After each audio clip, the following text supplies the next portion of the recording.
Assalamu alaikum warahmatullahi wabarakatuh. Mpenzi mtazamaji wa Shamsul Huda TV, leo ni kwa mara nyingine tena katika studio ya Shamsul Huda TV, tukiwa katika ufunguzi wa kipindi chetu ambacho tulikitambulisha hapo awali, ambacho kinaenda kwa anwani ya Uislamu na jamii. Ni kipindi ambacho kinahusiana na Waislamu, lakini pia kinahusiana na jamii kiujumla.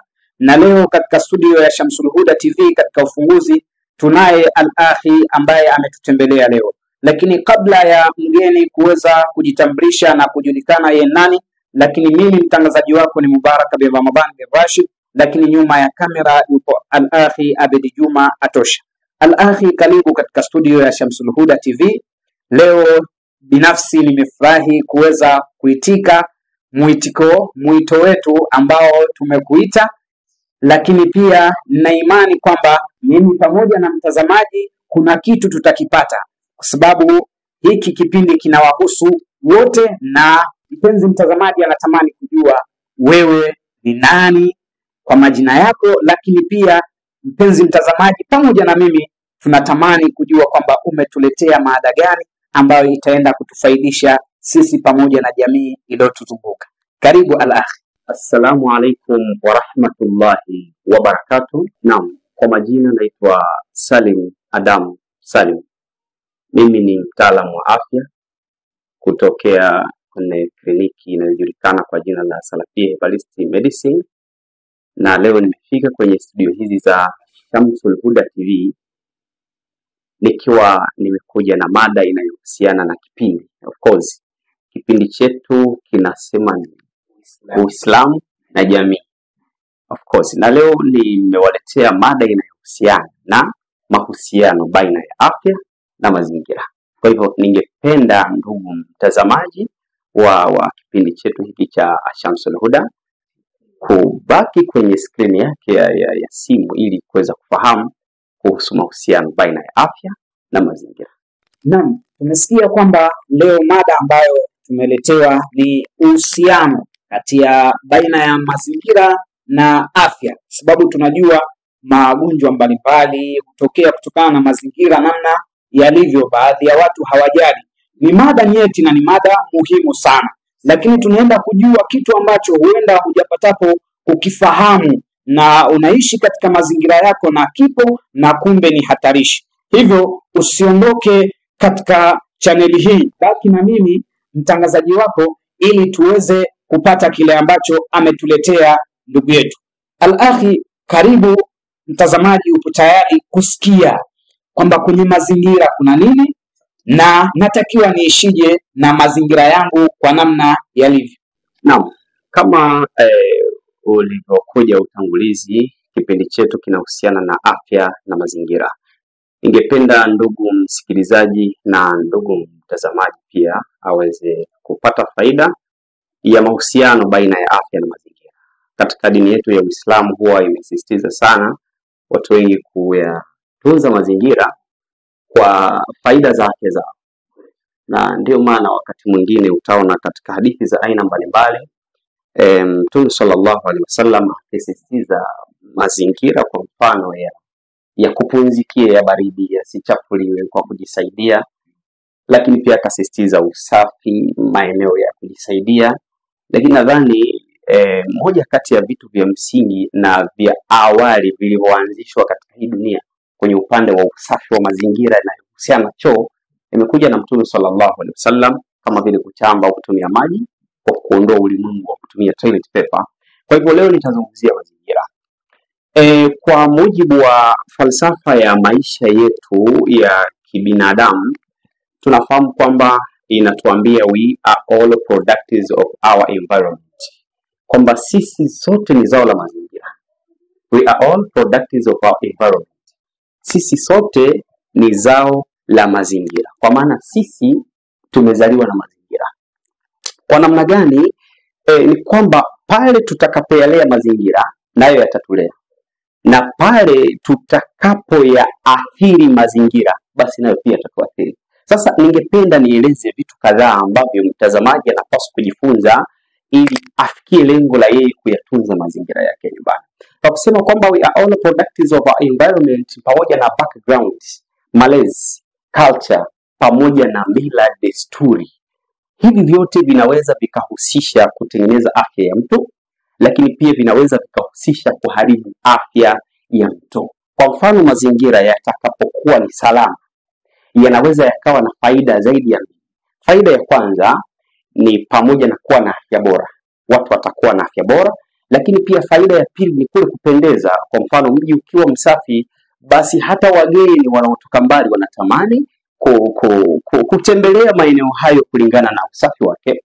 Lakini pia mazingira haya yatakapokuwa ni hatarishi, yani ni machafu, hayajatunzwa, yanaweza yakawa na athari mbaya sana, hususan kusababisha magonjwa ya aina mbili.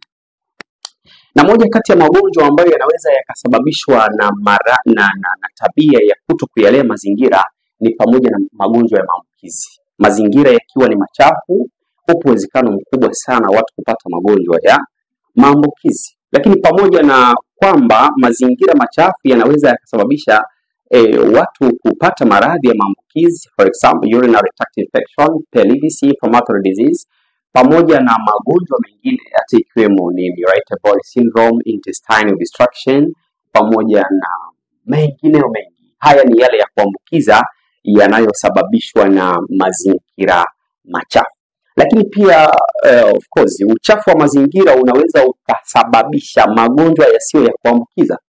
Magonjwa yasiyo ya kuambukiza, kwa mfano, kuna ugonjwa unaojulikana kwa heavy metal intoxication. Heavy metal intoxication kwa maana ni mwili kuelemewa na metali nzito. Tunaposema heavy metal intoxication tunakusudia mwili kuelemewa na metali nzito. Je, metali ni nini? Metali ni aina fulani ya madini yanayotengenezea vifaa vya kielektroniki, kwa mfano barometer, thermometer, hivi ni vipimo vya hospitali, lakini pia barometer, tonometry ya kupimia ugonjwa wa glaucoma. Lakini pia betri za tochi, betri za saa, kadhalika bulb kama hizi, mara nyingi sana zinapotengenezwa yanahusishwa madini mazito ama madini ya zebak, mercury, arsenic pamoja na madini ya risasi. Sasa moja kwa moja ningependelea tuelezee uhatari wa uchafuzi wa afya ya mazingira unavyoweza kusababisha watu kubeba madini mazito na yenye madhara. Moja kati ya vyanzo vinavyoweza kumfanya mwanajamii kwa kule kuyachafua mazingira yake kumletea magonjwa ni pamoja na kupata ugonjwa huu unaojulikana kama heavy metal intoxication, yani mwili kuelemewa na metali nzito. Kwa mfano, ikitokea jamii haitafahamu kwamba mazingira yanapaswa kutunzwa kwa kuhifadhiwa kwa taka. Sawa? Kwa mfano, umenunua tochi, of course ukaitumia tochi ukamulikia betri likawa limekufa. Una jukumu la kulihifadhi lile betri mahala ambapo ni specifically mahala maalum, kuepuka kulitupa hovyo, kwa sababu utakapolitupa hili betri linaweza likanyesha mvua, of course, kisha ikabeba betri hili likapelekwa kwenye vyanzo vya maji, likaoza, likapasuka. Of course watu wakaenda wakachota haya maji wakanywa, watakuwa wamechukua vyanzo vya madini zebak. Lakini pia vile vile ni pamoja na kuyahifadhi mabetri yaliyochakaa, kwa sababu tumeona kuna tabia ya watoto pia kuchezea. Sometimes wanapasua yale mabetri, alafu wanachukua vile vijifuniko vyake vile, alafu wanaweka uzi, of course wanachezea bila kufahamu kwamba kuna hatari kubwa ambayo inaweza ikawapata kwa wao kucheza na hivi vifaa ambavyo ni vya kielektroniki vilivyo expire, of course. Sasa katika mifano ya kuionyesha jamii kuhusu kuyatunza mazingira, kwanza tuieleze namna yanavyoathirika. Utupaji hovyo wa taka, betri, simu, balbu, nguo zilizochakaa, mifuko ya nailoni, matairi ya pikipiki, matairi ya magari, pamoja na vyuma vya aina mbalimbali, mabomba yaliyooza yakatupwa hovyo bila kuangalia madhara yanayoweza kujitokeza baada ya kutupa hivi vifaa, yanaweza yakasababisha jamii kaathirika na metali nzito. Jamii kaathirika na metali nzito.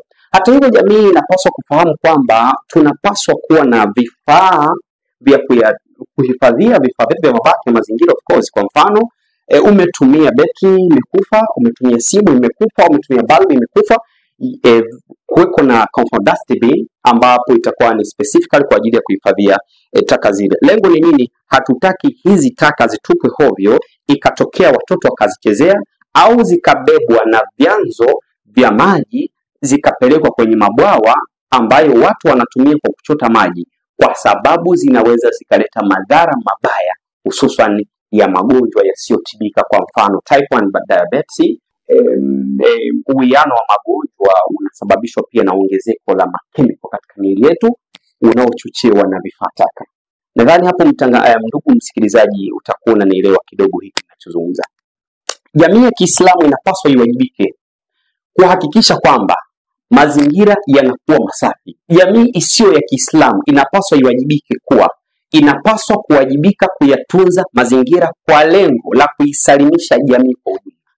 Pia jamii ifahamu kwamba kitendo cha kuto kuyatunza mazingira kunaweza kukasababisha magonjwa ya milipuko na magonjwa yasiyo ya kudumu, na wakati mwingine pia yanaweza katokea magonjwa yasiyojulikana, misdiagnosis of course. Sasa twende katika upande wa pia takataka zinazooza. Of course, kwa mfano mtu kanunua embe, of course kalimenya, au kanunua machungwa kayamenya, alafu takataka zile badala ya kuhifadhiwa kwa ajili ya kwenda kutupwa maeneo ambayo ni specifically, zikatupwa hovyo, zikikutana na maji zina uwezo wa kuzalisha bacteria ambao wanaweza wakasababisha au wakaeneza infection. Sawa, kama nilivyopiga mfano awali, kuna baadhi ya magonjwa ya infections, fungus, pamoja na magonjwa mengine kama bacteria wa E. coli na wengine hata lactobacillus, na baadhi ya kundi fulani la bakteria wanaojulikana kama H. pylori au Helicobacter pylori. Wanapenda kuishi kwenye mazingira yenye unyevunyevu yanayofungamana na virutubisho ndani. Naeleweka hiki ninachokisema?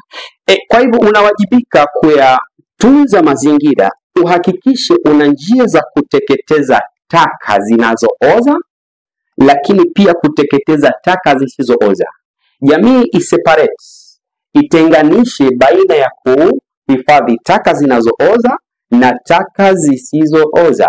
Taka zinazooza ni mfano niliotoa, mfano matunda na mfano wake, lakini pia taka zisizooza ni mfano hivi vifaa vya kielektroniki, lakini ni pamoja pia kwa mfano na chupa kama hizi za maji, lakini pia nailoni na mfano wake, zihifadhiwe mahali ambapo patakuwa ni specifically kwa ajili ya uteketezwaji unaolenga kuyalea mazingira na kuilea jamii. Tunaelewana vizuri? Lakini pia katika hili tunaona kuna wachache wanajitahidi kuteketeza takataka katika njia zisizo rasmi. Tukisema kwamba wengi wanajitahidi kuteketeza taka katika njia zisizo rasmi, pamoja na mtu kukusanya nguo, kakusanya majani, kakusanya makopo, kakusanya mijifuko nailoni zile, kisha akazitia moto, akazichoma bila kuangalia anachomea maeneo gani. Wakati mwingine pale anapochoma ule moshi unaenea kuingia kwenye madirisha ya majumba ya watu, moshi ukiwa umebeba baadhi ya aina fulani za chemical. Lakini pia kuna wapitaji wa barabarani, kuna wakati mwingine pia wanakumbana na ule moshi. Katika hili pia tuiasi jamii kwamba katika upande wa kuteketeza taka, hii sio njia salama. Hii sio njia salama ya kuchoma takataka kwenye mazingira ambayo sio specifically. Tuna mfano wa kuiga, kwa mfano hospitalini, wanatengeneza mapipe marefu yale, alafu yanachomekwa takataka zinachomwa, kwa hivyo moshi unafanyaje?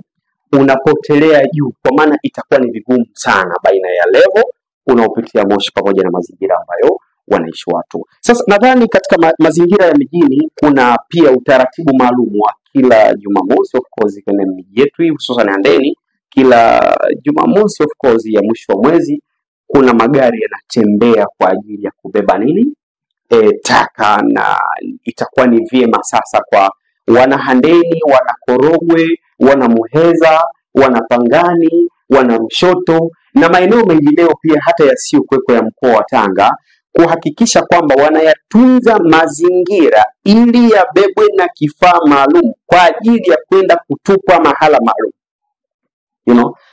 Ili litasaidia kuyafanya mazingira, athari itokamana na mazingira kuwa ndogo. Naam, lakini pia naomba nijazie sehemu kwamba mazingira na afya zetu ni sawa na baba na mtoto. Baba na mtoto. Kwa nini niseme mazingira yetu ni sawa na baba na mtoto? Wakati baba amewajibika kumlea mtoto kimwili na kiakili, yaani mtoto kamboresha katika mazingira ya afya ya mwili, halafu akamboresha katika mazingira ya afya ya akili, mtoto huyu atakuja kuwa msaada sana kwa babake. Atakuwa na nguvu, lakini pia atakuwa na maarifa ya kuweza kumsaidia babake, lakini ni baada ya baba kumsaidia mtoto. Unapoyatunza mazingira, kitakuwa ni chanzo kizuri sana kitakachotusababishia sisi kupata afya. Utakapoyaharibu mazingira, kitakuwa ni chanzo kibaya sana chenye uwezo wa kutusababishia sisi kukosa nini? Kukosa afya. Na itambulike kwamba kila binadamu, hususan aliyefikia umri wa miaka 18, 20 hadi miaka 80, kwa maana binadamu ambaye tayari ana majukumu, atambue kwamba anahusika kuyaharibu mazingira. Kwa sababu anahusika kuyaharibu mazingira, anapaswa atengeneze njia za kuyajenga kabla hajaharibu. Wewe utamka asubuhi, of course, utaoga, sawa, utafua takataka zile utamwaga, lakini pia utakwenda sokoni, utachukua tunda, utamenya, ni takataka, lakini pia kuna wakati mwingine utakwenda utajisaidia, of course, ni moja kati ya njia za kuharibu mazingira. Sasa kwa sababu binadamu anahusika kuyaharibu mazingira, anapaswa kwanza kuandaa sehemu ya ujenzi kabla hajaharibu. Kwa maana kwamba maandalizi ya kuyalea mazingira yatangulie kabla ya kuyaharibu. Naam, tumesikia mada ni nzuri kwa kweli, kila mtu anatamani mada iendelee. Mada hii ni pana kwa sababu tukizungumzia mazingira kila mtu mahala alipo ni mazingira. Lakini kwenye hili mimi nimejifunza kitu, na nikukumbushe mpenzi mtazamaji kwamba kuna wale wenye tabia za kubeba taka na kukwepa kulipia 500 au 700 kwenye gari ambazo zinaweza zikabeba taka na kupeleka sehemu husika. Badala yake wakabeba wakasubiria jua lizame, wakamwage zile taka kwenye mabonde ambayo hutiririsha maji, na maji yale yanaenda kwenye vyanzo vya maji ambavyo sisi tunatumia. Kwa hiyo tumejifunza kitu, kama unahitaji afya yako na afya ya jamii, basi ni kutunza mazingira.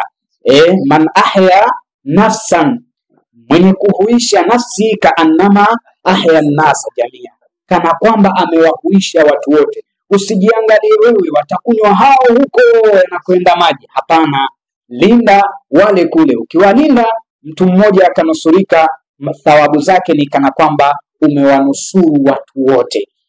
Mpenzi mtazamaji, kwa hili mimi binafsi bado sina swali, lakini wewe ninakupa nafasi ya swali kwa kipindi kijacho. Huenda tukapata swali lako na likajibiwa na dokta ambaye tuko naye. Kipindi hiki kitaendelea kila mara ili kuweza kuhakikisha jamii yetu inabaki katika mazingira salama. Naam, tumesikia mada hiyo ni nzuri, lakini mpenzi mtazamaji anatamani kumjua dokta anapatikana wapi, na kama hakuna ofisi, anaweza akampata kwa nambari gani ili aweze kupata ushauri, lakini pale ambapo atakuwa ameathiriwa na mazingira aweze kujitibu kwa namna moja ama nyingine.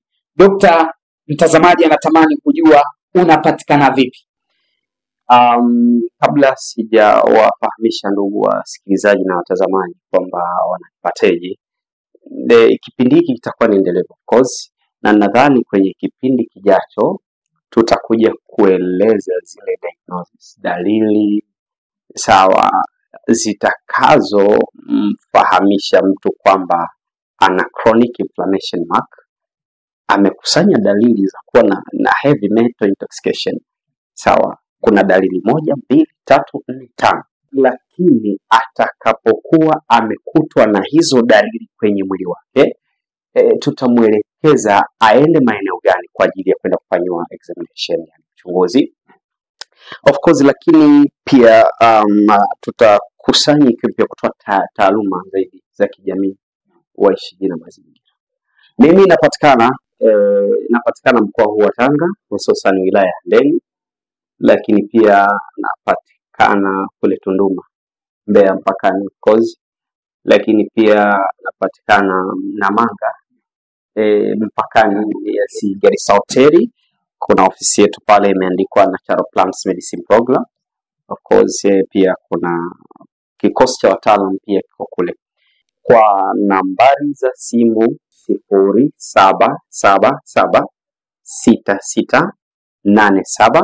0777668758, lakini pia kwa nambari ya boda ni 07938754 mwisho 30. Salafia Herbalistic Medicine, nikiwa kama mtaalamu wa kituo hicho cha Salafia Herbalistic Clinic, of course. Asante.